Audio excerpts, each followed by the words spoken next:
सबसे पहले मैया जानकी और गजानन महाराज और अपन गुरुदेव के चरण वंदन करे। हम चांदनी झा चकोर एत उपस्थित समस्त श्रोतागण के गोर लागे छी, प्रणाम करे छी। और आओ सबसे पहले माँ भगवती के एगो सुंदर सन वंदना हम संगीत के सुनाबी।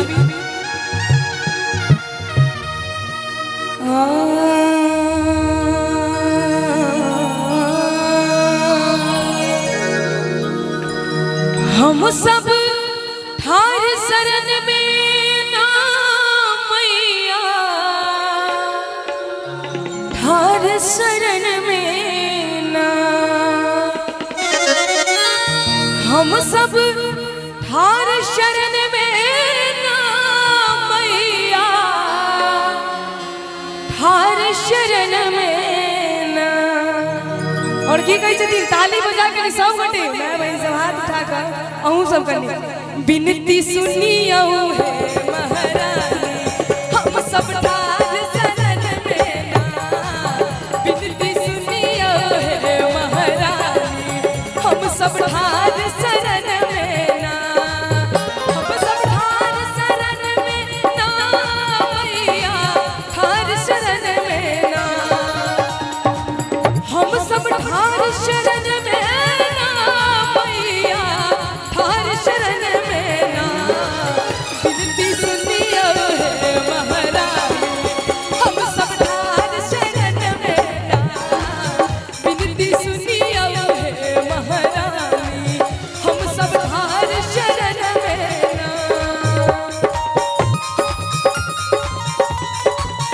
जानकी जी सरस्तान में, जानकी जी सरस्तान में, बहिन कहीं कहीं का सब दिन मने, बहिन कहीं कहीं का सब दिन मने।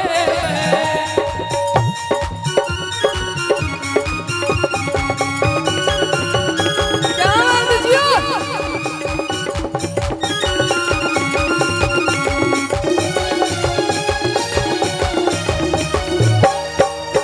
अच्छा त जाना ना ओह के चढ़ायाबा,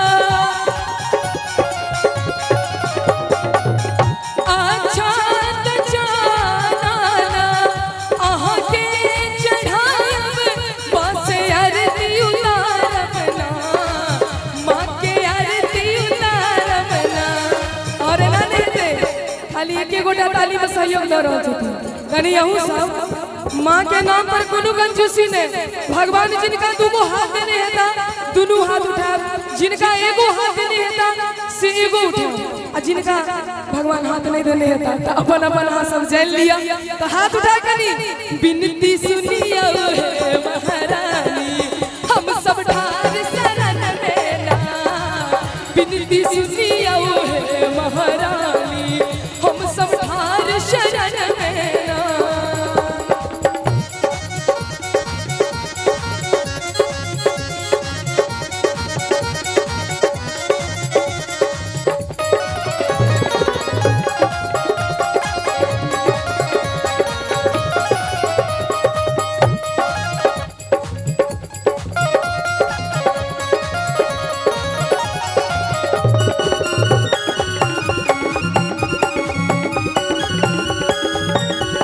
क्या बात है।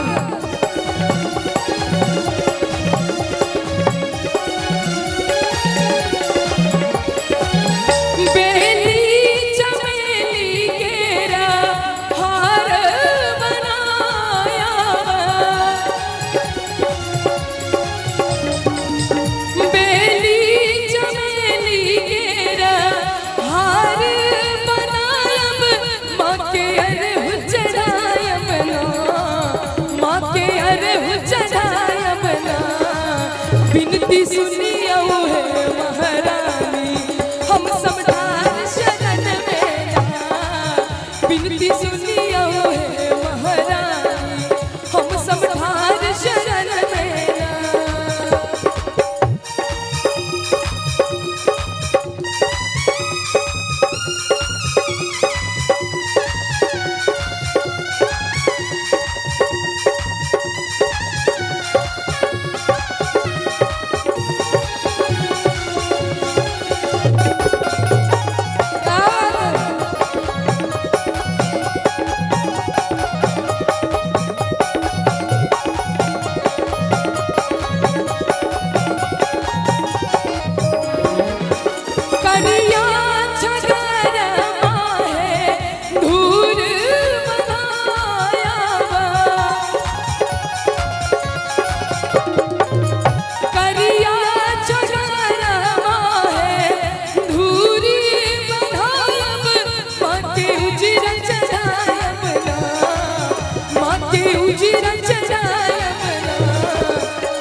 यानी ताली बजाकर एक एक गोटा नहीं ताली सब गोटे ताली बजाकर मैया के नाम पर कि विनती सुनियो हे महारानी हम सब